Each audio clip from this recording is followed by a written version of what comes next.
Hello दोस्तों, मैं विमल आपका हार्दिक स्वागत करता हूं आपके अपने channel YouTube study with Vimal में। आज हम लोग सीखेंगे रस किसे कहते हैं। सबसे पहले हम लोग जान लेते हैं रस उत्पन्न कहाँ से हुआ या उत्पत्ति कहाँ से हुई। रस की उत्पत्ति संस्कृत साहित्य शब्द की उत्पत्ति रसेत इति से हुई थी। ठीक है, रसेत इति रस से। और संस्कृत के आचार्य भरत मुनि को माना जाता है जिन्होंने 8 रस दिए हैं। ठीक है, अब हम रस की परिभाषा देख लेते हैं। किसी सुखात्मक या दुखात्मक दृश्य के अवलोकन, काव्य साहित्य का पाठन पठन से जो श्रोता के मन में अनुभूति होती है उसे ही रस कहते हैं। ठीक है, रस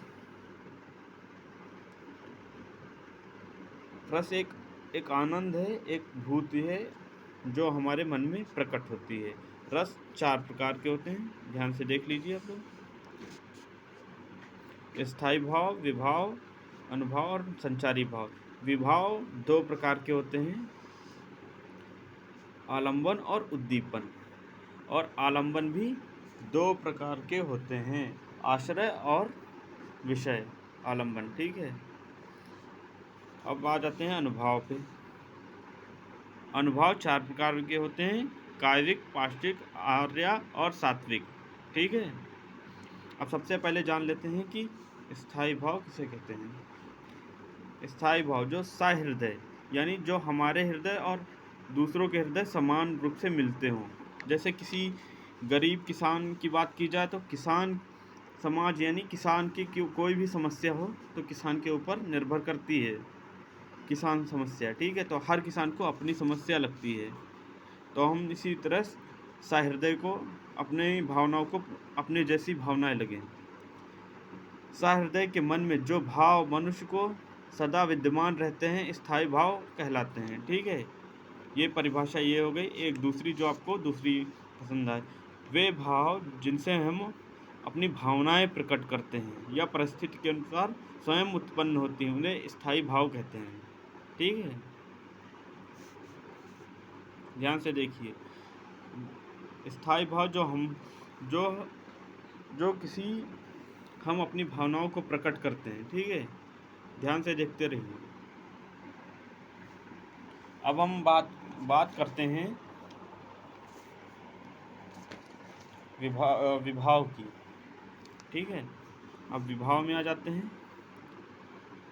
विभाव वे विभाव जो उदित और उद्दीप्त करने वाले सामग्री या भाव को विभाव कहते हैं। ठीक है, ये 2 प्रकार के होते हैं, आलंबन और उद्दीपन। ठीक है, आलंबन आलंबन ठीक है, आलंबन वे भाव जो किसी वस्तु या व्यक्ति के कारण जो स्थायी भाव उत्पन्न हो, आलंबन। जैसे आप हीरो हीरोइन को देखते हैं, नायक नायिका को देखते हैं, जो उसको देखकर हमारे मन में भाव उत्पन्न होते हैं उसे ही हम आलंबन कहते हैं। ठीक है, अब आ जाते हैं हम उद्दीपन पे। ठीक है, उद्दीपन वे स्थायी भाव जिनसे तीव्र करने वाले कारण उत्पन्न हो उसे ही उद्दीपन कहते हैं।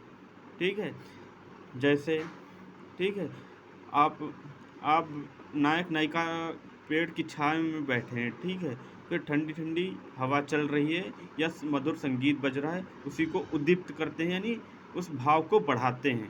ठीक है, उसे उद्दीपन कहते हैं। अब अनुभाव वे भाव जो उत्पन्न भाव के बाहर प्रकाशित करें, जो भाव होते हैं उसके बाहर जो प्रकाशित करें उसे ही अनुभाव कहते हैं। ठीक है, अब हम आ जाते हैं आलंबन। आलंबन 2 प्रकार के मैंने कहा था, आश्रय आलंबन और विषय आलंबन। आश्रय आलंबन का मतलब होता है जिसके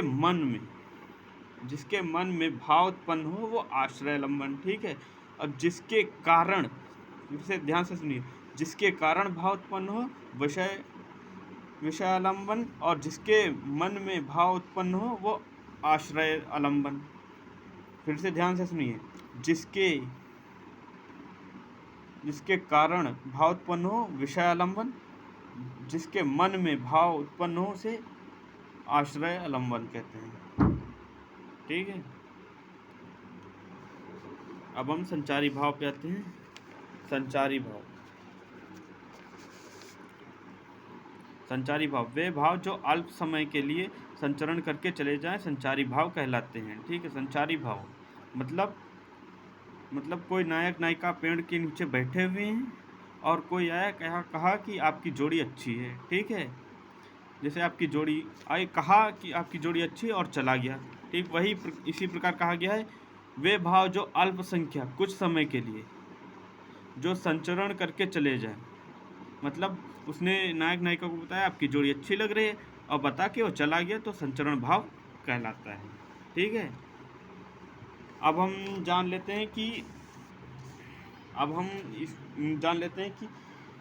कि भरत मुनि ने नाट्य शास्त्र में 8 कौन कौन से दिए? श्रृंगार, हास्य, करुण, रौद्र, भयानक और विभत्सा और अद्भुत रस और वीर, ये 8 रस उन्होंने उत्पन्न किए हैं। फिर उसके बाद 11वीं-12वीं शताब्दी में आचार्य मम्मट ने काव्य शास्त्र में शांत रस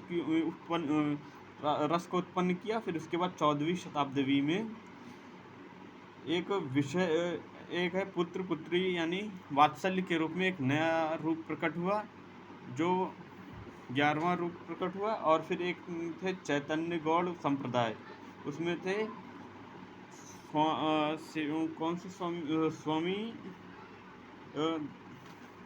रूप स्वामी जो थे, उन्होंने भगवान भक्ति भाव को माना है। ठीक है, इसी तरह 12 हो जाते हैं। ठीक है, मेरे YouTube channel YouTube study with Vimal में आपको क्लास कैसी लगी आप ज़रूर लिख के बताएं, कमेंट करें, शेयर करें और सब्सक्राइब करें। आप लोग सब्सक्राइब नहीं करते हैं, आपको चैनल कैसा लगा आप कमेंट में ज़रूर बताएं।